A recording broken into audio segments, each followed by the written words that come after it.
ఆమేన్. దేవుని పరిశుద్ధ నామానికి మహిమ కలుగును గాక. మన ప్రభువును ప్రియ రక్షకును ఆయన యేసు ప్రభు యొక్క నామంలో దేవుని సన్నిధికి కూడి వచ్చిన మీ అందరికీ కూడా పేరు పేరు వరుసన నా వందనాలు చెల్లిస్తున్నాను. అయితే నా ప్రియమైనటువంటి వాళ్ళరా, మనల్ని ప్రేమించి ఆయన తన యొక్క ఉచితమైన కృపను బట్టి, అపారమైన ప్రేమను బట్టి మనందరినీ కూడా సజీవు లెక్కలో ఉంచి నూతన జీవాన్ని మనలో పెట్టి ఈ రీతిగా ఈ సమయాన్ని దేవుడు మనకిచ్చి మరి తన సన్నిధికి తీసుకొచ్చాడు.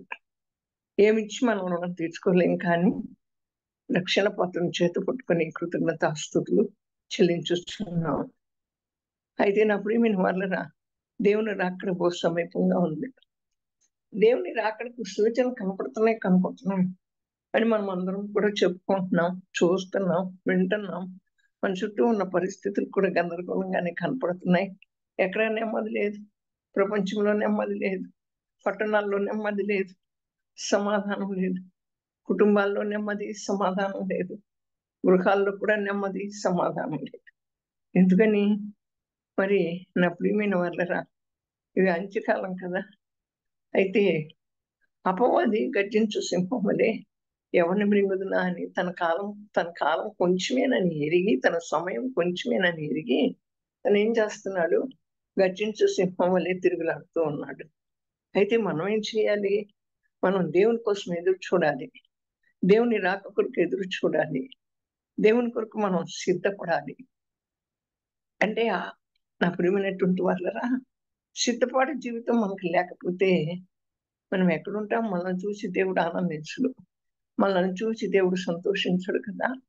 కనుక సిద్ధపడాలి. అందుకే లూకా సువార్త మరి 12వ అధ్యాయము 35వ వచనం నుంచి చూస్తే, మీ నడుములను కట్టుకొనిడి, మీ యొక్క దీపములను వెలుగుచుండనీయుడి. మీ నడుములను కట్టుకొని ఉండుడి, మీ దీపములను వెలుగుచుండనీయుడి. తమ ప్రభు పెండ్లి విందు నుండి వచ్చి తట్టగానే అతనికి తలుపు తీయుటకు అతడు ఎప్పుడు వచ్చునో అని అతని కొరకు ఎదురు చూచు మనుష్యులు వలె ఉండుడి. ప్రభు వచ్చి ఏ దాసుడు మెలకుగా ఉండుట కనుగొననో ఆ దాసులు ధన్యులు.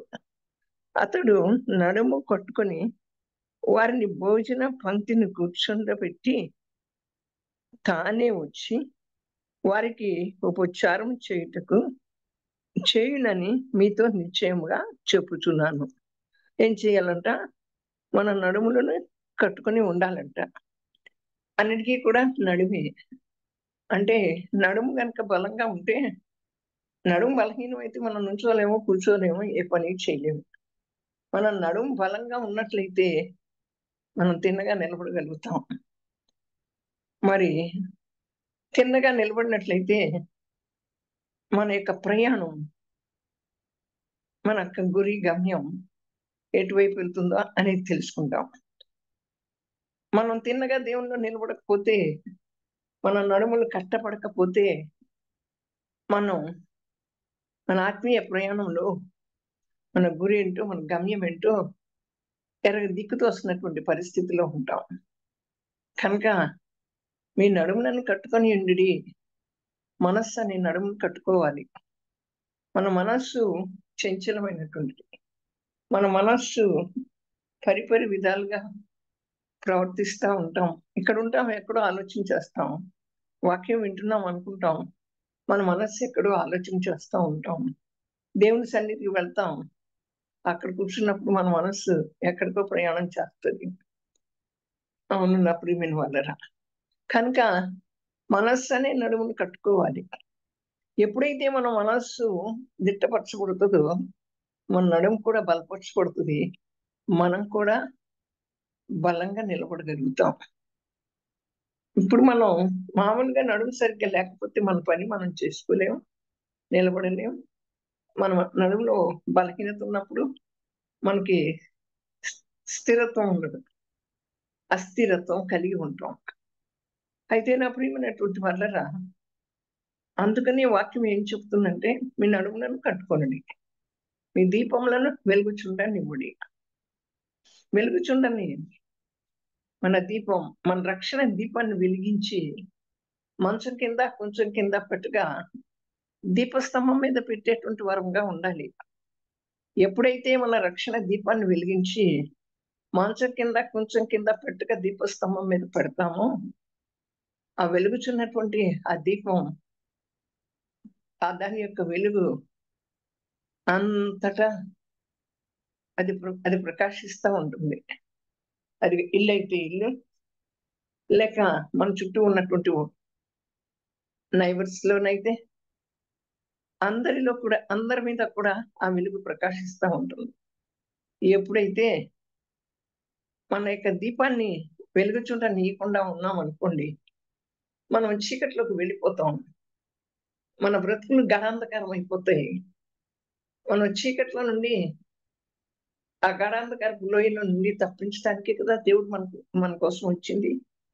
అలాంటప్పుడు ఆయన నరుని ఆత్మ ఎక్కువ పెట్టిన దీపం, మన ఆత్మ దేవుడు పెట్టిన దీపం అయి ఉంది. ఈ దీపాన్ని నిత్యము వెలుగుచుంట నీయాలి కదా. ఈ దీపం ఎప్పుడు కూడా మండుచుండాలి కదా. అయితే ఈ దీపం ఎప్పుడు మండుచుంటా ఉంటే, అలాగే వెలుగుతూ ఉంటే అనేకులు ఆ దీపపు వెలుగులో, దీపపు కాంతిలో మండుతారు. వారి యొక్క చీకటి బ్రతుకుల నుంచి విడిపించబడి, వారి యొక్క పాపం నుంచి విడిపించబడి వారు తేజరిల్లుతారు. నువ్వులే, నీకు వెలుగు వచ్చి ఉన్నది నేడే అంటుంది కదా దేవుని యొక్క వాక్యం. నిమ్మో తేజరిల్లుమో, నీకు వెలుగు వచ్చి ఉన్నది. నిద్రించుచున్నటువంటి నీవు మృతుల్లో నుంచి లే, నీ మీద వెలుగు ప్రకాశిస్తుంది అంటాడు. ఏ నిద్ర? మనం ఆత్మీయ నిద్రని నిద్రిస్తూ ఉంటాం. ఆత్మీయ నిద్రల నుంచి లే, మృతులలో నుండి. మృతులైనటువంటి వారే ఆత్మీయంగా నిద్రపోతారు. శారీరకంగా బాగానే ఉంటారు, ఆత్మలో మృతమైపోయినటువంటి వారే మరి నిద్రపోతూ ఉంటారు. కనుక నీ బలం ధరించుకో అంటుంది దేవుని వాక్యం. ఆయన యొక్క వెలుగు మన మీద ప్రకాశింపచేసినప్పుడు ఆ బలాన్ని మనం ధరించుకోగలుగుతాం. ఆ వెలుగు మన మీద ప్రకాశింపకపోతే మన దీపం ఎప్పుడు కూడా వెలగకుండా ఉన్నట్లయితే మరి ఆ చీకటిలోనే బ్రతుకుతుంటాం. ఆ చీకటి మనల్ని ఎక్కడికి నడిపిస్తుంది? ఎక్కడికి నడిపిస్తుందో మనకు అర్థం కాదు, అగమ్య గోచరం. వెలుగు మన ముందు నడిచి, ఆ వెలుగు మార్గంలో ఆ వెలుగైనటువంటి దేవుడు మన ముందు నడిచి, ఆ వెలుగు మార్గంలో నడిపించడానికి, మన చేయి పట్టుకుని నడిపించడానికి ఆయన సిద్ధంగా ఉన్నాడు. ఇప్పుడు బుద్ధి కలిగిన కన్యకలు, బుద్ధి లేని కన్యకలు. బుద్ధి కలిగిన కన్యకలు, బుద్ధి లేని కన్యకలు ఇద్దరు కూడా నిద్రపోతానే ఉన్నారు. కానీ అక్కడ పెండ్లి కుమారుడు వచ్చాడని ఒక అనౌన్స్మెంట్ వినగానే ఆ బుద్ధి కలిగిన కన్యకలు లేచారు. వారి ప్రమిదల్లో నూనె ఉంది, దాన్ని తీసుకున్నారు. వాటిని తీసుకుని సిద్ధంగా ఉంటే వారిని తీసుకుని వెళ్ళిపోయాడు. ఈ బుద్ధి లేనటువంటి కన్యకలు ఏం చేశారు? బుద్ధి కలిగిన కన్యకలకు కొంచెం నూనె ఇవ్వరా, మా దగ్గర నూనె లేదు అంటే, వాళ్ళు మేము ఇవ్వమంటారు. వీరు పోయి అది తీసుకుని వచ్చేటప్పటికి పెండ్లి కుమారుడు రాను వచ్చాడు. ఆ సిద్ధపాటు కలిగి బుద్ధి కలిగినటువంటి కన్యకలు ఉన్నారు చూడు, వాళ్ళని తీసుకువెళ్ళాడు. అలాగే మన దీపాల్లో నూనె ఎప్పుడూ ఉండాలి. మన దీపాల్లో నూనె ఎప్పుడూ ఉండాలంటే పరిశుద్ధాత్మ శక్తిని మనం పొందుకోవాలి. పరిశుద్ధాత్మ శక్తిని మనం పొందుకున్నట్లయితే మన దీపాల్లో నూనె ఎల్లప్పుడూ ఉంటుంది. ఆ నూనె మరి మనల్ని ప్రకాశింపచేస్తుంది. ఆ నూనె పరిశుద్ధాత్ముడు. ఆ పరిశుద్ధాత్ముడు మనలోకి రావాలి, మన మీద ఉండాలి, మనలో ఉండాలి. మనలో ఉంటేనే మనం చేసేది ఏదో మనం తప్పు చేస్తున్నామా, రైట్ చేస్తున్నామా, ఏ మార్గంలో నడుస్తున్నామా అనేది ఆ పరిశుద్ధాత్ముడు మనకు తెలియచేస్తాడు. కనుక నా ప్రియమైనటువంటి వాళ్ళరా, మన దీపాలు ఎప్పుడు కూడా వెలుగుచుండనియ్యాలి. మన దీపం వెలిగితేనే కదా, మన నడుము కట్టుకుంటేనే కదా ఆయన కోసం నిలబడేది. ఆయన ఆ కాంతిలో ఆయన యొక్క ముఖ దర్శనం చేస్తాము. ఆయన యొక్క స్వరాన్ని కూడా మనం వింటాం. ఆయన స్వరాన్ని వినటమే కాకుండా ఆయన ముఖ దర్శనం చేయటం కూడా జరుగుతుంది నా ప్రియమైనటువంటి వాళ్ళరా. అయితే ఇక్కడ అంటాడు, మరి ఆయన రాక కొరకు ఎదురు చూసేటువంటివి మనుష్యులుగా ఉండాలంట. ఆయన ఎప్పుడు వస్తాడో మనకు తెలియదు కదా. ఎప్పుడు వస్తాడో మనకు తెలియదు కనుక ఆయన రాక కొరకు మనం ఎదురు చూడాలి. మరి మన ఇంటికి ఒక అతిథి వస్తాను అని చెప్పారు. వస్తానని చెప్పిన అతిథి మరి ఒక టైం చెప్తారు, కానీ రాలేకపోతారు.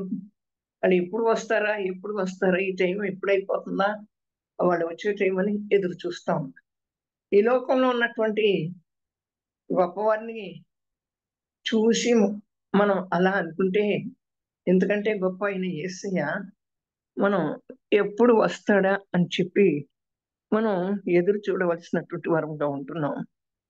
అయితే నా ప్రియమైనటువంటి వాళ్ళరా, దేవుడు వచ్చి ఆ రీతిగా వచ్చినప్పుడు ఎవరు మెలకుగా ఉంటారో ఆయన చూస్తాడు.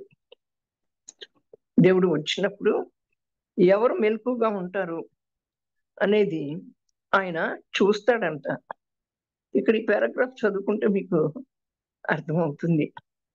ఆ మెలకుగా ఉండటము అంటే నిద్ర లేకుండా కూర్చుని దేవుని కోసం ఎదురు చూడటం కాదు, కానీ మనం ఆత్మలో మెలకుగా ఉండాలి. ఆత్మలో మెలకుగా ఉండాలి. మరి ఆత్మలో మెలకుగా ఉంటే శరీరం అలసిపోయినప్పటికీ కూడా మనం ఆత్మలో మెలకుగా ఉన్నప్పుడు దాని గురించినటువంటి ఆయన ఎప్పుడు వస్తాడు అనేటువంటి అప్పుడు మనం ఆ మెలకువ మనకి ఆయన రాకను గురించినటువంటి జిజ్ఞాస మనకుంటే అది ఆ మెలకువ అనేది మనకి చక్కగా కలుగుతుంది. అవును నా ప్రియమైనటువంటి వాళ్ళ, కనుక ఆయన వచ్చినప్పుడు మనం మెలకుగా ఉండాలి. మెలకుతో కూడిన ప్రార్థనాత్మతో కూడినటువంటి మెలకువ మనకి ఉండాలి నా ప్రియమైనటువంటి వాళ్ళరా. ఆయన వచ్చినప్పుడు ఎవరు తలుపు తీస్తారో, తలుపు తీయటానికి సిద్ధంగా ఉంటారో వారిని చూస్తాడాయన. మన హృదయం అనే తలుపు దగ్గర నిలబడి ఆయన మన తలుపును తడతా ఉన్నాడు. ఆ హృదయం అనే తలుపు దగ్గర నిలబడి తలుపును తడతా ఉన్నప్పుడు మనం ఏం చేస్తున్నాం? మరి ఆయనకి స్థానం ఇస్తున్నామా? ఆయనను మన హృదయంలోకి చేర్చుకుంటున్నామా? దేవుణ్ణి మన హృదయంలోకి చేర్చుకోవాలి కదా. చేర్చుకున్నప్పుడే ఆ తలుపు దగ్గర ఎవరైతే నా స్వరం విని తలుపు తీస్తారో వారితో కూడా నేను, నాతో కూడా వారు కలిసి వచ్చేస్తారంటాడు. అది ఎంత గొప్ప విషయం చూడండి. నా స్వరం విని ఎవరైతే తలుపు తీస్తారో వారితో కూడా నేను, నాతో కూడా వారు కలిసి భోంచేస్తారు. మనం ఆయనతో కూడా భోంచేయటం ఎంత గొప్ప ధన్యత. నాతో కూడా వారు, వారితో కూడా నేను కలిసి భోంచేస్తాం. అబ్బో, ఈ లోకంలో గొప్ప గొప్ప వాళ్ళు వస్తే ఫలానా వాళ్ళు వచ్చారు, వారితో కలిసి నేను చక్కగా మేము భోంచేసాము, వాళ్ళు మా ఇంటికి వచ్చారు, అంత గొప్పవాళ్ళు అని భలే చెప్పుకుంటాం. అంతకంటే గొప్పవాడు, అంతకంటే మిక్కిలి శ్రేష్ఠుడు, అతి మనోహరుడు అయినటువంటి యేసయ్య, ధవళవర్ణుడు, రత్నవర్ణుడు అయినటువంటి యేసయ్య నీ హృదయం అనే తలుపు దగ్గర నేను నిలబడి తడుతున్నాను. నువ్వు కానీ తలుపు తీస్తే నేను వచ్చి నీతో కూడా నేను, నాతో కూడా నీవు కలిసి భోంచేస్తాం. ఎంత ధన్యత ఉంటుందో. ఆ ధన్యతలో కలిగిన దానిలో ఉన్నటువంటి విశిష్టత మనకు తెలిస్తే ఈ లోక ఘనతలు, ఈ లోక ధనాలు, ఈ లోక మెప్పులు ఇవన్నీ కూడా ఎందుకు పనికిరావు నా ప్రియమైన వాళ్ళరా. మన హృదయంలో ఎప్పుడు ఈ లోకాన్ని గురించిన జిజ్ఞాసే, ఘనతల గురించిన ఆలోచనే. అవును, అట్టి ఘనత మరి అట్టి జిజ్ఞాసలు మన హృదయంలో ఉన్నప్పుడు అసలు దేవునికి ఎక్కడ చోటు ఉంటుంది? ఆ దేవునికి చోటు అనేటువంటిదిగా ఉండదు నా ప్రియమైనటువంటి వాళ్ళరా. అందుకనే ఆయన అంటున్నాడు, మీరు ఎప్పుడైతే తలుపు తీస్తారో ఆయన రాక కొరకు ఎదురు చూస్తారు. ఆయన రాక కొరకు మనం ఎదురు చూడాలి. ఎదురు చూసేటువంటి వారు ధన్యులు అంటున్నాడు. ఆయన తలుపు దగ్గర నిలబడి తలుపు తీసినప్పుడు ఉన్న యేసయ్యని ఆహ్వానించినప్పుడు ఆయన రాక కొరకు మనం ఎదురు చూసేటువంటి అట్టి కృపా వాక్యం మనకు కలుగుతుంది. మన పట్ల ఆయనకున్న ఆలోచన అతి గంభీరాలు. మన పట్ల ఆయనకున్నటువంటి తలంపులు బహు విస్తారాలు. మన ఆలోచన పనికిరావు, ఆయన ఆలోచనే. మనల్ని ఎలా చూడాలని ఉద్దేశించాడో, మనం ఏమై ఉండాలి అని ఆయన అనుకున్నాడో, అంటే అందుకే మనలను ఈ పాపం నుంచి, శాపం నుంచి విమోచించడం కొరకు ఆ యొక్క పరలోకపు సింహాసనాన్ని దిగి వచ్చి ఆ శిలువలో తన విలువైనటువంటి ప్రాణాన్ని విమోచన క్రయధనంగా సమర్పించి తన యొక్క ప్రాణాన్ని త్యాగం చేశాడు. అట్టి ప్రాణత్యాగం మన కొరకు, నీ కొరకు, నా కొరకు చేసేవారు ఎవరూ లేరు. అయ్యో, దేవుని కొరకు ఇంత ఇచ్చేటువంటి వారు ఎవరూ లేరు. ఇంత ఇచ్చేటువంటి వారు ఎవరూ లేరు నా ప్రియమైన వాళ్ళరా. అట్టి సమయంలో దేవుడు మన కొరకు వచ్చి తన యొక్క రక్తాన్ని చిందించి, తన రక్తంతో మనల్ని ముద్రించి, ఆయన మనల్ని కడిగాడు, ఆయన మనల్ని కొన్నాడు, మనల్ని వెలవేళ్ళ చెల్లించి కొన్నాడు. అది ఏ వెల? తన ప్రాణాన్ని విమోచన క్రయధనంగా పెట్టాడు. అదే వెల, అదే శిలువ త్యాగం. ఆ విలువైన మనల్ని ఎంతగా ప్రేమించాడు. ఆ విలువైనటువంటి శిలువ త్యాగం ద్వారా దేవుడు మనలను ఈ రీతిగా నడిపిస్తూ వస్తున్నాడు. తన జీవాన్ని ఇచ్చాడు, తన కృపను మన మీద కుమ్మరించాడు. ఈ కృప, ఈ జీవం ఉత్తమమైనటువంటిది నా ప్రియమైనటువంటి వాళ్ళరా. కనుకనే ఆ కృపమైనటువంటి దేవుడు ఏమంటున్నాడంటే, నేను వచ్చినప్పుడు ఎవరు సిద్ధంగా ఉంటారు తలుపు తీయటానికి? ఎవరు నాకు రాక కొరకు ఎదురు చూస్తారు? ఒక అతిథి వచ్చేటప్పుడు ఈ లోకంలో తలుపు తీయటానికి సిద్ధంగా ఉంటాం, అలా రాక కొరకు ఎదురు చూస్తూ ఉంటాం. దీనిలో ఏముంది నా ప్రియమైన వాళ్ళరా? అసలైనటువంటి ఆనందం మన యేసు ప్రభు మరి వచ్చినప్పుడు తలుపు తీయటానికి సిద్ధంగా ఉండి, ఆయన యేసు ప్రభు రాక కొరకు ఎదురు చూస్తే అందులో ఉంది అసలైనటువంటి సంతోషం, అసలైనటువంటి తృప్తి, అసలైనటువంటి నెమ్మది, అసలైనటువంటి ఆనందం అందులో ఉంది.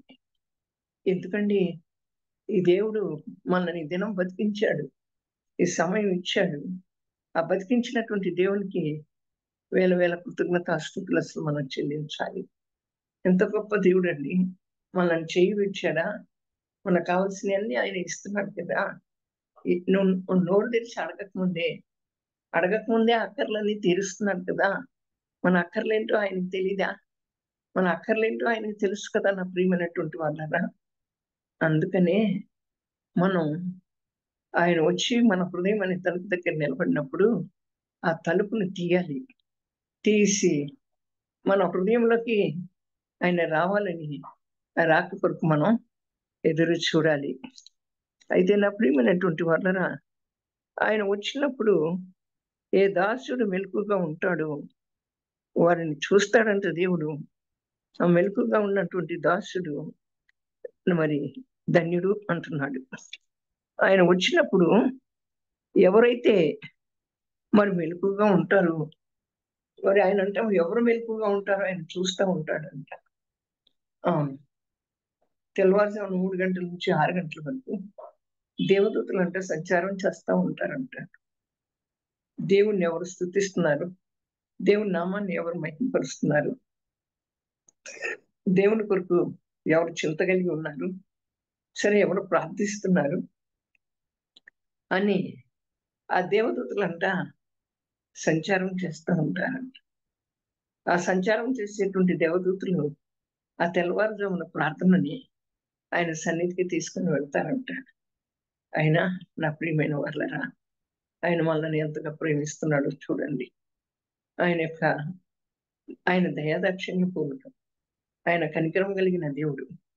అయితే ఇక్కడ ఏముంటుంది దేవుని యొక్క వాక్యం మనం ఇక్కడ చూసినట్లయితే ఎవరు మెలకుగా ఉంటారు, ఆ దాసుని చూస్తానంటాడు. ఆయన వచ్చి పెండ్లి విందుకు మనల్ని తీసుకుపోతాడు. పెండ్లి విందుకు మనల్ని తీసుకుపోతాడు. ఆ పెండ్లి విందుకు తీసుకొని పోయి మనతో కూడా కలిసి భోజన పంక్తిలో కూర్చుని మనకి పరిచారం చేస్తాడు. అవును, ఆ పెండ్లి విందుకి దేవునితో కలిసి మనం భోంచేయడానికి మనం వెళ్ళాలి అంటే మన నడుమును కట్టుకోవాలి. ఆ తర్వాత మన యొక్క దీపాలు వెలుగుచుండనియాలి. మన హృదయం యొక్క తలుపు తెరవాలి. ఆయన రాక కొరకు ఎదురు చూడాలి. మనం మెలకుగా ఉండాలి. ఎప్పుడు వస్తాడా అని మనం మెలకుతో ఉండాలి. ఎవరైతే మెలకుతో ఉంటారో వారిని చూస్తాడంట దేవుడు. వచ్చి తన భోజన పంక్తిలో కూర్చుండబెట్టుకుని మనకు వడ్డిస్తూ పరిచారం చేస్తాడు. ఎంత గొప్ప విషయం, ఎంత ధన్యత. ఇట్లాంటివన్నీ వదిలిపెట్టేసి మనం ఈ లోకంలో వ్యర్థమైనటువంటి వాటిని, పనికి మాలినటువంటి వాటిని అన్నింటినీ కూడా ఎత్తుక్కుంటూ ఉన్నాం నా ప్రియమైన వాళ్ళ. అప్పుడు ఆయన ఏం చేస్తాడు, తీసుకెళ్ళి తనతో పాటు కూర్చోబెట్టుకుని పరిచారం చేస్తాడు. యేసు ప్రభు చెబుతాడు, నేను చేయించుకోవడానికి రాలేదు కానీ పరిచారం మీకు చేయటానికి వచ్చాను అంటాడు. ఆయనలో ఎంత తగ్గింపు, ఆ తగ్గింపు జీవితం మనకి కావాలి. ఆ తగ్గింపు జీవితం ఉంటే మనం ఆయనతో కూడా కలిసి వచ్చేసే వారంగా ఉంటాం. దేవుడి వాక్యాన్ని మనందరి వెనుకలో దీవించి ఆశీర్వదించి ఫలవంతం చేయనుగాక. ఆమేన్.